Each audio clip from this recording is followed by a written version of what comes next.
예, 반갑습니다. 예, 날씨가 너무 좋습니다.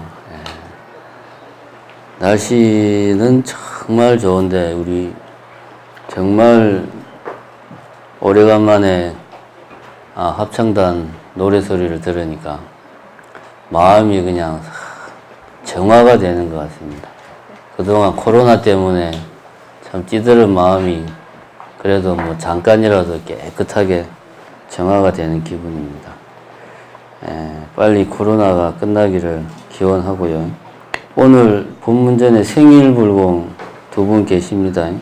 배성선 불자님 나오셨나요?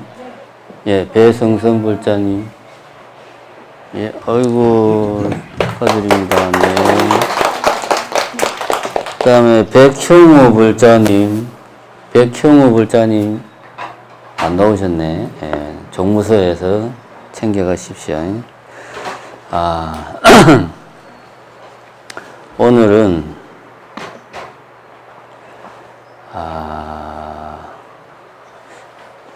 오늘 아침에 이제 이런 생각을 해봤습니다. 불자와 불자 아닌 사람을 우리는 도대체 무엇으로 구별을 할 수 있을까 하는 생각을 잠깐 해봤습니다. 그리고 불자라고 하면 부처님 제자가 불자죠. 불제자, 부처님 제자. 그럼 불자와 불자 아닌 사람의 차이가 뭐냐? 뭐 정신사 신도증이 있다고 해서 불자냐? 그런 거 아니죠. 뭐 불교대학을 이수했다고 해서 불자냐? 그런 거 아닙니다. 법회에 꼬박꼬박 참석한다고 해서 불자냐? 제가 볼 때는 그것도 아닌 것 같아요.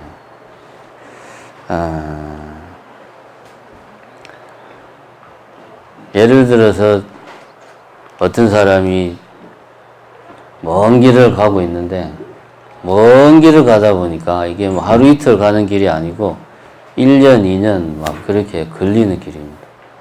처음 한 두세 달은 내가 왜 이 여행을 떠났는가에 대해서 본인도 잘 알고 본인이 항상 주저하고 있는데 한 몇 달 가다 보면 까먹어요. 까먹고 그 가는 곳마다 새로운 마을 또 새로운 풍경 새로운 사람들을 대하면서 새로운 사람들과 만나서 이야기하고 새로운 풍경을 즐기고 하는데 마음을 뺏겨버릴 수 있습니다.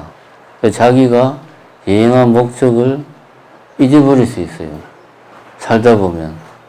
우리도 마찬가지입니다. 우리가 지금 다 뭐 출가자, 제가자 다 떠나가지고 우리는 부처님 제자인데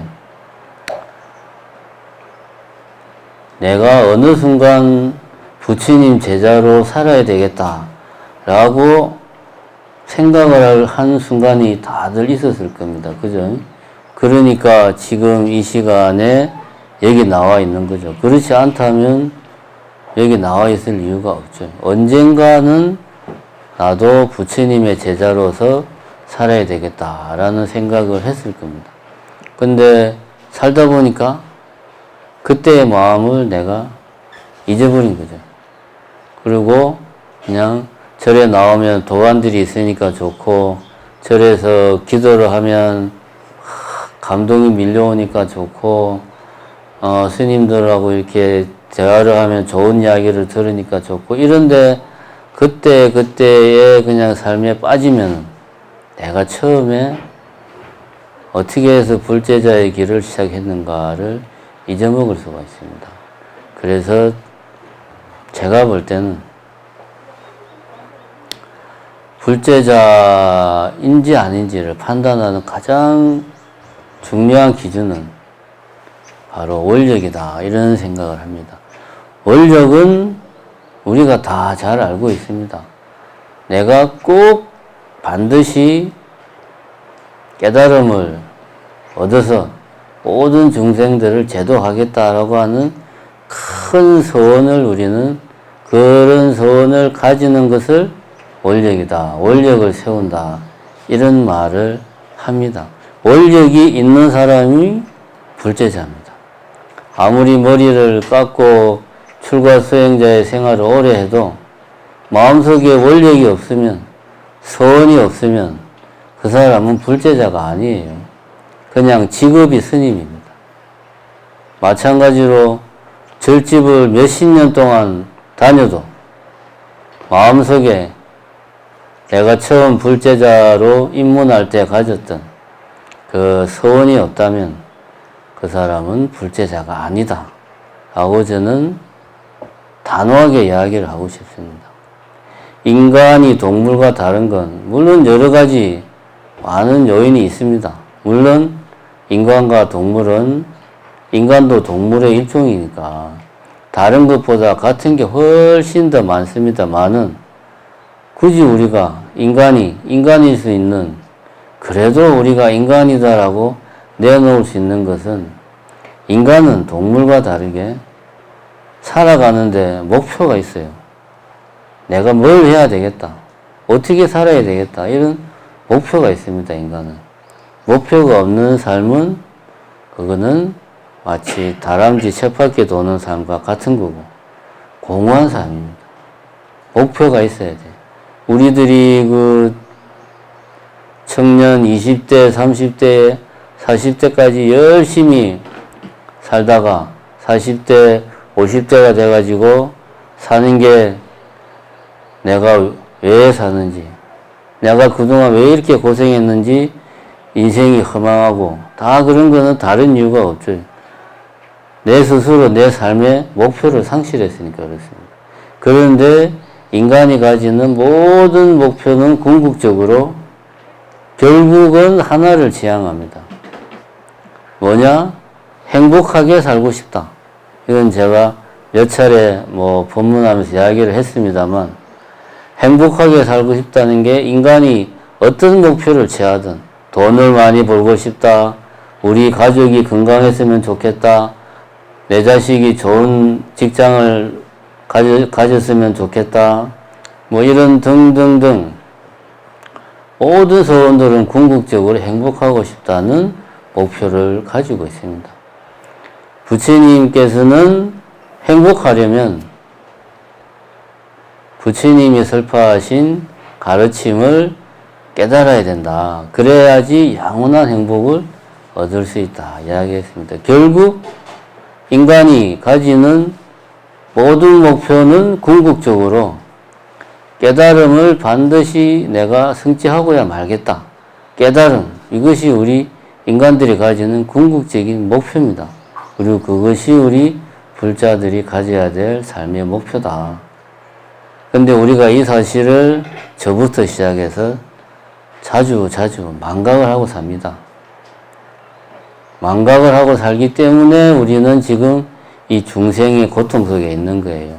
만약 우리가 하루 24시간 내가 기필코 깨달아야 되겠다 라는 생각이 항상 마음속에 있으면 그 마음 하나만으로 우리는 중생이 아닙니다.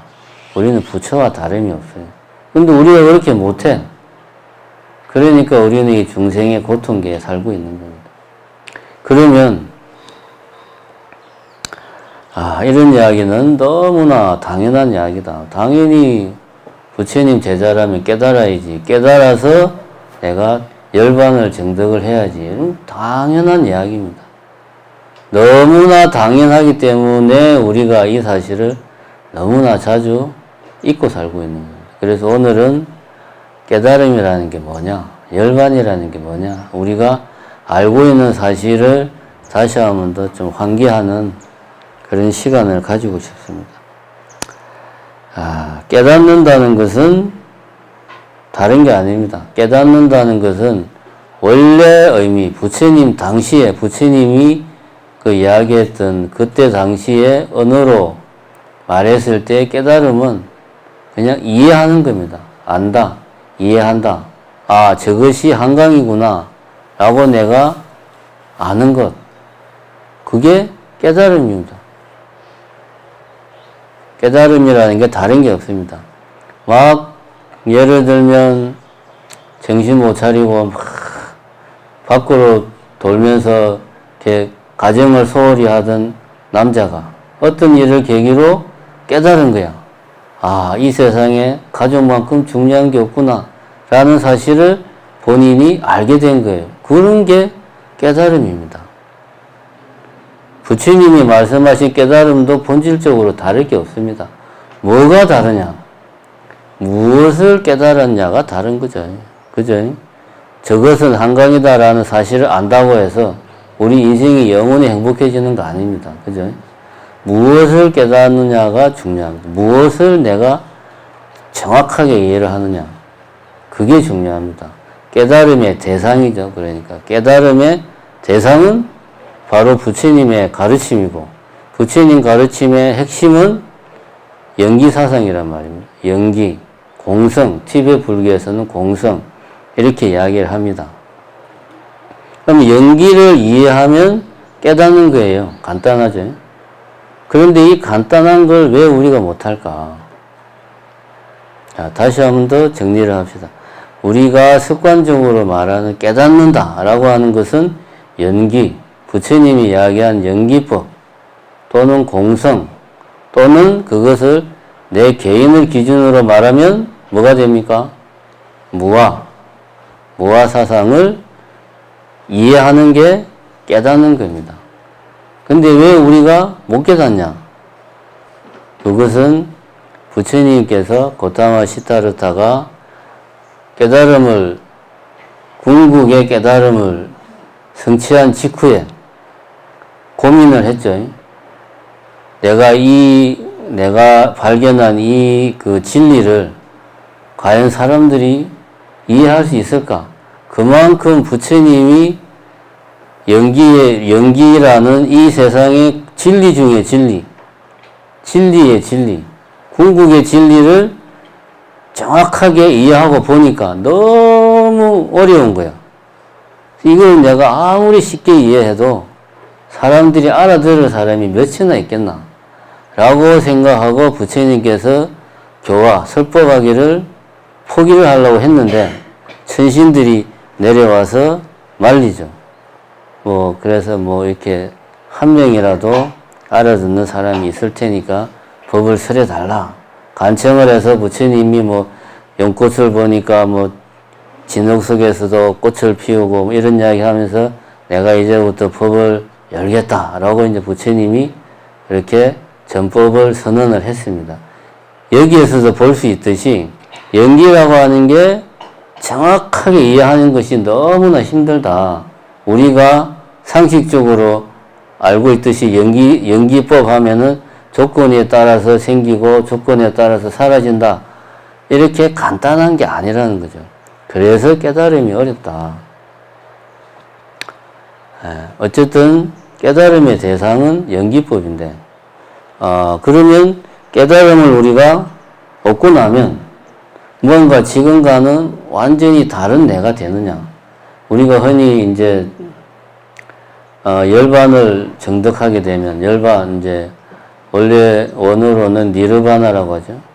그럼 뭔가 열반을 얻게 되면은 아주 지극한 행복과 영원한 평화가 내 안에 가득 차가지고 나는 한 티끌의 어떤 고통도 그런 게 없이 항상 평화로운 상태가 될 것이다 라고 우리는 생각을 하는데, 이게 이제 부처님 당시에 부처님이 설하신 것을 가만히 보면 결국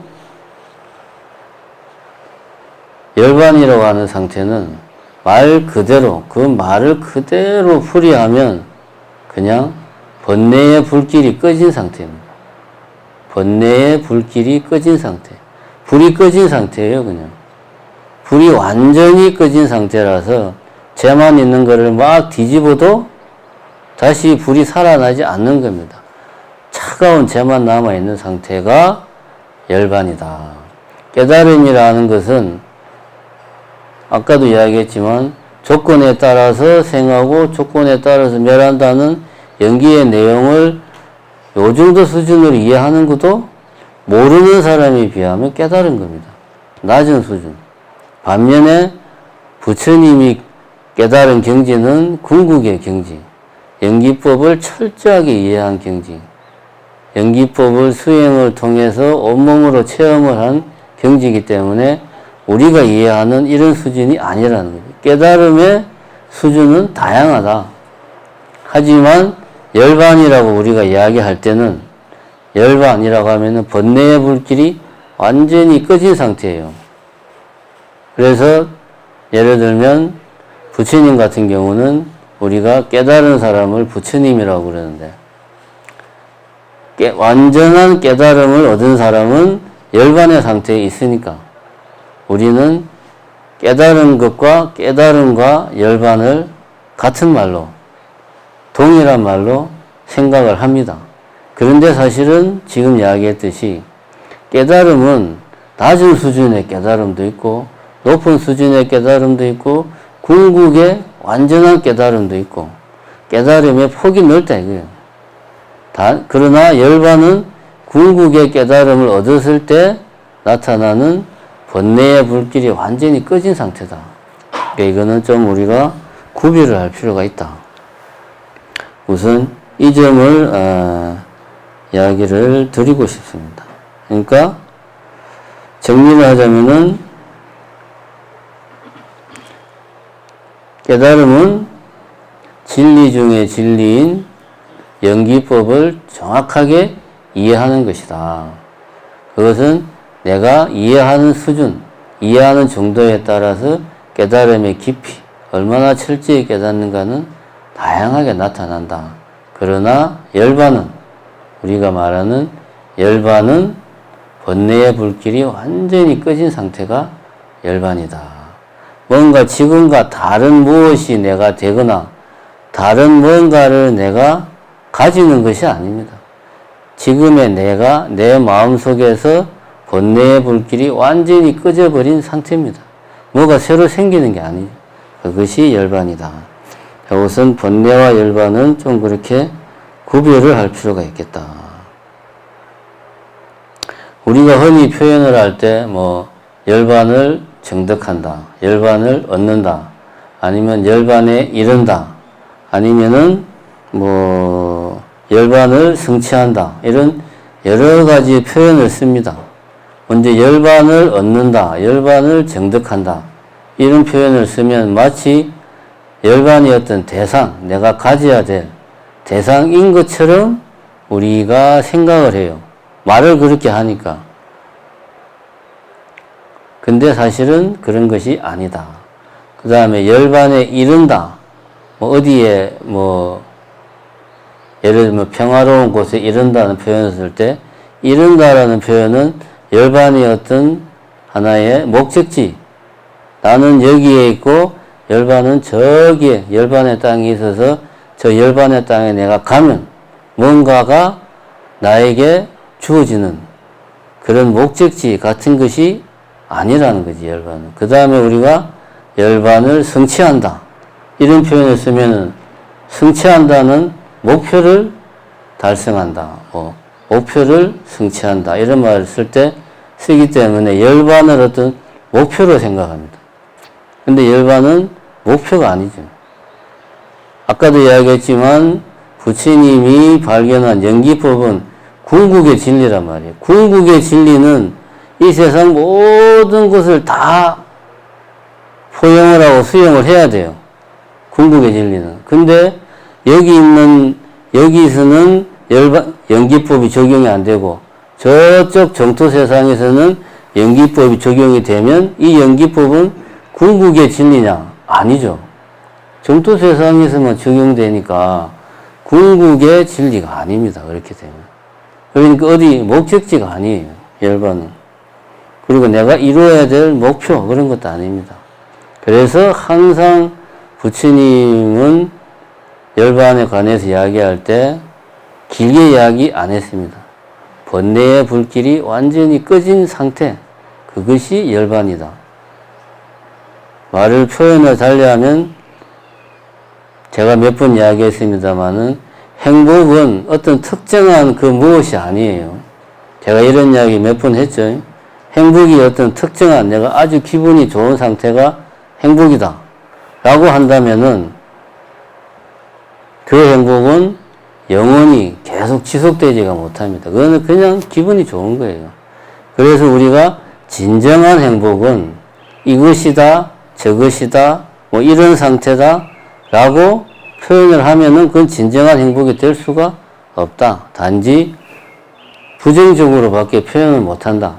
고통이 완전히 사라진 상태를 행복이라고 표현을, 진정한 행복이라고 표현을 한다. 이런 이야기를 했습니다만은 같은 맥락입니다. 열반도 번뇌의 불길이 완전히 사라진 상태가 열반입니다. 그럼 그것이 아닌 모든 것들이 다 수용이 되는 거죠. 그래서 연기법이 궁극의 진리라고 하는 거고, 우리가 깨달음을 정득했을 때, 깨달음, 부처님의 연기법을 완전하게 이해를 했을 때 내 안에서 내 안의 상태가 열반의 상태가 되는 거예요. 그래서 궁극의 진리는 항상 부정적인 표현으로밖에 할 수가 없다. 다른 예를 들면 부처님이 입멸하신 후에 한 200년, 300년 정도까지는 불상을 조성을 하지 않았죠. 그때 당시는 보면 예를 들면 부처님 발자국이나 아니면은 법륜, 수레바퀴 같은 것들을 조각을 해서 그것을 어떤 부처님을 상징하는 것으로 대신했습니다. 그러다가 몇백 년 지난 뒤에 부처님 상을 사람의 모양으로 만들기 시작했고, 부처님이 갖춘 상호, 32가지 상호 이야기가 그 뒤에 나왔습니다. 왜 처음에 부처님의 모습을, 조각상을 만들지 않았느냐? 부처님은 이렇게 생겼다. 우리가 이야기하는 부처님은 결국은 진리를 이야기하거든요. 그러면은 진리는 이것이다라고 어떤 특정한 모양으로 한계를 지으면 나머지는 진리가 적용이 안 되는 거예요. 그러니까 부처님을 형상화시키면 안 되는 거지.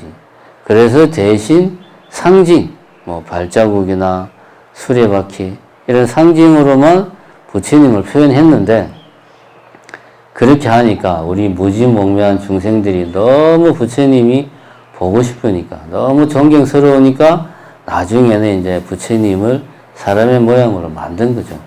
이것도 같은 맥락입니다. 궁극의 진리는 이것이다, 저것이다 라고 표현을 할 수가 없는 겁니다. 다만 부정적인 상태로. 그래서 열반도 번뇌의 불길이 완전히 꺼진 상태를 우리는 열반이다. 거기까지만 이해를 하면 됩니다. 그렇게 되었을 때 뭔가를 새로 얻는 게 아니다. 비유를 들자면, 이런 비유를, 그러니까 열반으로 가는 과정을, 지금 우리가 열반으로 가는 과정을 비유를 들자면 이렇게 생각할 수가 있습니다. 승냥불을 켰는데, 지금 이제 대웅전 앞마당에 나가서 승냥불을 켜면 이 태양이 너무나 지금 환하고 햇빛이 쨍쨍 내리쬐니까 불이 잘 안 보여요. 안 보여. 그럼 만약에 어린아이가 승냥불을 갖고 놀면 불에 대겠죠. 뜨겁죠. 괴로워요. 똑같습니다. 우리가 무명, 번뇌가 나에게 고통을 준다는 사실을 모르면은 마치 불에 대인, 그러니까 이 뜨거운 밝은 태양 앞에 있는 승냥불처럼 우리가 그 번뇌의 불길을 보지를 못해요. 눈을 뜨고 봐도 이것이 나에게 고통을 준다는 걸 몰라. 그래서 어린아이처럼 그 불을 만지다가 손에 대가지고 고통스러워해. 그렇게 우리는 계속 반복을 합니다. 예를 들면 인생 한 번 살지 두 번 사나 하면서 인생은 즐기며 살자, 이렇게 생각하는 사람들도 많고, 굳이 세상 힘들게 살 필요 있나? 하루하루 즐겁게 살면 된다. 소소한 행복을 잘 챙기면서 살자. 요즘 유행하는 소확행 이런 것들이 결국 마당에 성냥불을 켜놓고 불이 켜져 있는지도 모르고 그 불을 가지고 노는 거하고 똑같습니다. 이게 우리 중생의 상태다. 근데 내가 불자다 라고 이야기를 한다는 것은 어떤 계기로, 예를 들면 어떤 사람이 나에게 너 지금 성냥불을 들고 있어 라고 이야기를 해주거나, 아니면 아니면은 우연히 밤이 돼가지고 보니까 불이 환하게 켜져 있거나 해서 이게 성냥불이 활활 타고 있구나 라는 것을 내가 알게 됐어요. 여러 계기를 통해서. 그리고 그 불을 만지면 굉장히 뜨겁더라는 것을 알게 된 겁니다. 그래서 결심을 하는 거지. 이 불이 뜨거우니까 다시는 이 불을 손을 안 대야지. 이런 단계가 이제 우리가 아까 이야기했듯이 초발심을 내는 그런 단계입니다. 내 안에 이 모든 고통이 내가 부처님이 이야기한 연기법을 내가 제대로 알지 못해서 이런 고통이 생기는구나. 내가 열심히 연기법을 이해하려고 노력하고 또 내가 참선, 수행, 몸으로 실천을 해가지고 이 연기법을 제대로 이해해야 되겠다라고 노력을 하는 거죠. 왜? 그 번뇌의 불길에 대이면 뜨겁고 괴로우니까. 그래서 나는 꼭 깨달아야 되겠다. 깨닫고 싶다. 뭡니까? 원력이죠. 원력도 결국은 집착입니다. 우리는 집착은 나쁜 거라고 이야기하지만 원력이나 소원도 따지고 보면 집착입니다. 깨달음에 대한 집착. 처음에 시작할 때 깨닫고 싶다는 욕망이 없다면 그 사람은 평생 가도 깨닫지 못해요. 나는 무슨 일이 있어도 깨닫고 싶다라고 하는 깨달음에 대한 집착이 없으면 그 사람은 부처님이라도 깨달음을 못 얻어요. 할 생각이 없는데 어떻게 깨달아.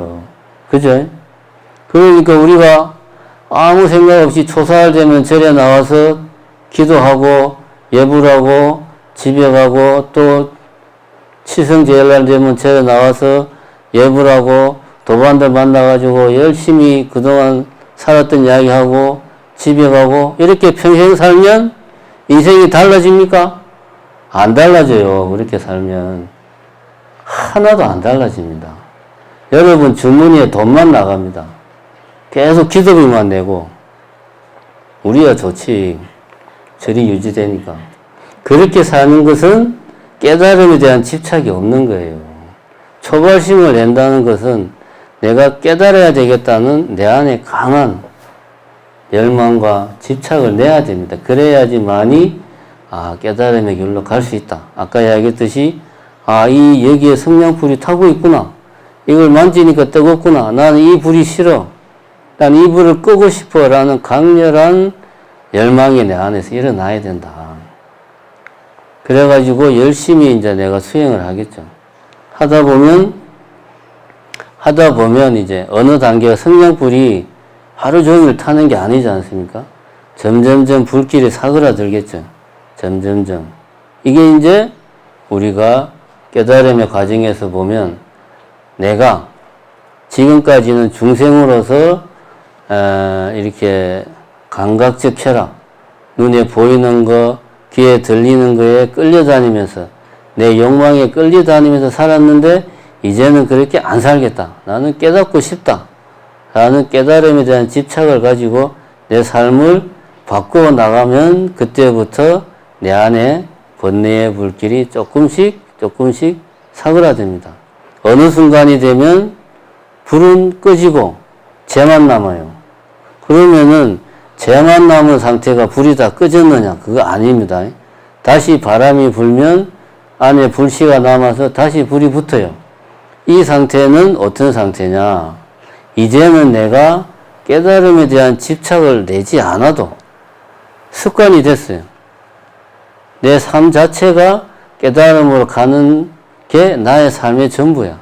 내가 욕심을 안 내도 깨닫고 싶다는 원을 안 내어도 내 삶은 깨달음의 길로 가고 있는 거예요. 습관이 돼서 자연스러워 이게. 그래서 깨달음에 대한 집착이 없어진 거예요. 우리가 항상 강조하지만 부처님 법에서 모든 고통은 어디서 나온다고 그럽니까? 집착에서 나온다고 그러거든. 근데 깨달음도 집착하면은 고통이 되니까 깨달음을 얻을 수가 없어요. 그러니까 어느 순간에는 깨달음으로 향한 나의 길이 나의 습관이 되고 내 삶이 되면 내가 깨달음에 대한 집착을 내지 않아도 자연스럽게 수행이 되는 겁니다. 우리는 아직 그 단계까지 못 갔기 때문에 어떤 날은 기뻤다가 어떤 날은 슬펐다가 어떤 날은 내가 정말 수행이 잘 되는 것 같아서 내가 생각해도 내 안에서 막 감동이 팍 올라오다가 어떤 날은 참 내 자신이 너무도 한심하게 느껴지다가 우리가 아직 이 수행자의 삶이 습관이 안 돼서 그래요. 습관이 되면 아까 이야기했듯이 불이 다 타고 재만 남는 상태입니다. 그 속에 있는 불씨를 끄기 위해서는 내 수행자의 삶을 꾸준히 내가 해나가면 언젠가는 제 안에 남아있는 불씨도 완전히 꺼져버리겠죠. 그 상태가 뭡니까? 그 상태가 바로 열반의 상태죠. 완전한 깨달음을 내가 정득한 단계죠. 그럴 때 우리에게 비로소 궁극적인 번뇌의 불길이 완전히 사라진 상태, 굳이 말하자면 궁극적인 평화가 우리에게 오는 것입니다. 그러니까 지금 우리들이 정말 우리가 인생을 행복하게 살고 싶다. 이건 쉽게 말하면 불교적으로 표현하면 나에 대한 집착입니다. 삶에 대한 집착. 그런 걸 내가 가진다면 지금부터라도 내 안에서 사그라져가는 초발심의 마음을 다시 한 번 더 일으켜야 됩니다. 그래서 깨달음을 향한 강한 열망과 원력, 나는 반드시 깨닫고야 말겠다, 깨닫고 싶다라는 그 소원을 다시 한 번 더 세우는 것이, 그것이 우리가 진정으로 행복해지는 길이다. 그리고 그런 마음을 항상 내려고 노력하는 것이 바로 불자다. 이렇게 저는 생각을 합니다. 이렇게 마음을 다스리시고, 공지사항이 어딘가에 있었는데 말로 그냥 하겠습니다. 백중기도 지금 뭐 다가왔다는 건 다들 알고 계시죠? 백중이 7월 16일 날 입제해서 9월 2일 날 회양합니다. 백중기도 다들 종무서에 나오신 김에 접수하시고요. 그 다음에 지금 코로나 때문에 공양관을 개방하지 않고 있습니다. 지난주에 저희가 종무소에서 회의하기로는, 지난주에 회의하기는 6월 30일까지 공양관을 폐쇄를 하자라고 이야기를 했는데, 지금 여러분들도 아시다시피 상황이 호전되지 않고 지금 더 악화되고 있어요. 그래서 지금 사태를 더 지켜봐야 됩니다. 어떻게 될지는 더 지켜보고 계속 또 연장을 할지 아니면 7월 달부터는 공양관을 개방을 할지는 좀 더 지켜보고 결정을 하도록 하겠습니다. 그 다음에 치백루 그 리모델링 공사가 이제 철거 작업이 곧 시작을 합니다. 종무소는 이미 행원당으로 이제 이사를 했고요. 한 3달 정도 걸릴 것 같습니다. 리모델링을 하면 이제 저기가 그야말로 우리가 쓰기에 아주 편리한 그 불교 문화 공간으로 다시 재탄생될 겁니다. 물론 이제 예산이 한 4억 6천 정도 들어가는데요. 정부 지원금 한 3억 7천, 그다음 우리 정심사에서 한 9,250만 원 정도를 정심사에서 부담을 하고 해서 공사를 합니다. 근데 요 이제 공사비 안에 뭐 컴퓨터라든가 뭐 책상이라든가 이런 집기는 포함이 안 돼 있어요. 원래 그렇게 설계 내역이 안 들어갑니다. 그런 거는 사는 사람이 그런 것들은 알아서 챙기는 게 이제 정부의 법이에요. 그런 걸 넣으면 안 돼요. 뭐 에어컨 이런 거, 실내 에어컨 이런 거. 그래서 이런 거는 이제 우리가